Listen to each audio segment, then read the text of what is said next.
merasa bahwa data Bank Dunia dengan data BPS itu tidak perlu dipertentangkan.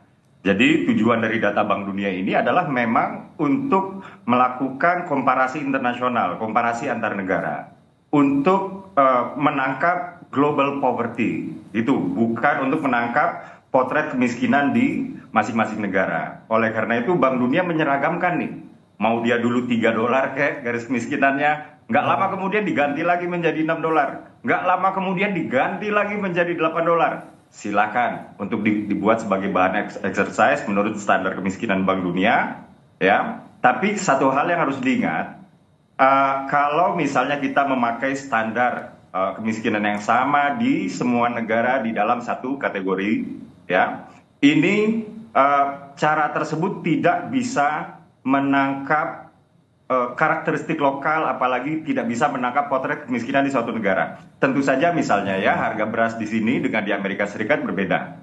Tentu saja harga kopi di sini dengan di Eropa berbeda.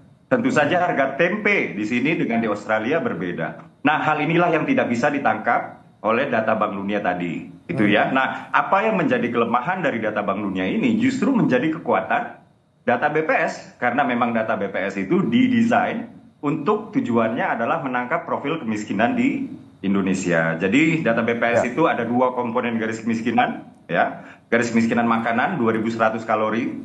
Ya, jadi kalau dianggap, jadi kalau kita makan di bawah 2.100 kalori per hari kita dianggap miskin, kasarnya begitu ya. Lalu juga garis kemiskinan non makanan, ada akses terhadap pendidikan, ada akses terhadap kesehatan, ada kelayakan tempat tinggal. Apalagi misalnya ini akses terhadap pendidikan misalnya ya. Nah, ini kan di banyak di Indonesia itu SD dengan SMP sudah gratis, misalnya seperti itu ya. Nah, ini tentu saja mempengaruhi lagi nih tingkat pengeluaran yang akan dibutuhkan untuk menjadi miskin. Jadi menjadi lebih rendah. Beda dengan di Amerika, ya, misalnya asuransi kesehatan misalnya itu kan privatized.